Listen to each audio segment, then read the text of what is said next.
নামটা শুনলে কিন্তু একটু চমকে যাবেন, অবশ্যই চমকে যাওয়ারই কথা। এই মাছগুলি সচরাচর পাওয়া যায় না, সোজা গঙ্গা থেকে ধরে আনা হয়েছে। যাই হোক, এই মাছগুলোকে বাছা মাছ বা বেচে মাছ বলা হয়। এই মাছগুলো অসম্ভব সুস্বাদু, খুব বড় আকারের হয় না। খুব ভাগ্য ভালো থাকলে এই মাছগুলো ধরতে পাওয়া যায় গঙ্গাতে। প্রথমে এই মাছগুলোকে হলুদ লবণ মাখিয়ে রেখেছিলাম, তারপরে মাছগুলোকে কড়া কড়া করে ভেজে নেওয়া হয়েছে, অর্থাৎ একটু বেশি ভাজা। আর তারপরে সর্ষের তেল, আর সর্ষের তেলের মধ্যে কিছুটা আলু আর দিয়ে দেওয়া হয়েছে কিছুটা বেগুন।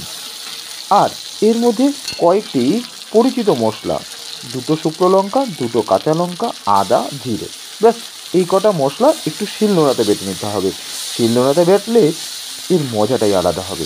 এরপর মশলা দিয়ে ভালো করে কষিয়ে কষিয়ে নিতে হবে, যতক্ষণ পর্যন্ত মশলাগুলোর থেকে তেল ছেড়ে আসবে না ততক্ষণ পর্যন্ত কষাতে হবে। আর কষানো শেষ হয়ে গেলে দিয়ে দিতে হবে গরম জল। তারপর ধৈর্য ধরে অপেক্ষা করতে হবে বলক আসা পর্যন্ত।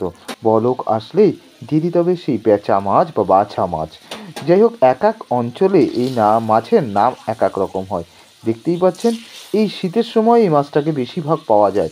তাই বাজারে গিয়ে এই মাছটা দেখে আর লোভ সামলাতে পারলাম না, তাই নিয়ে আসলাম এই মাছটি।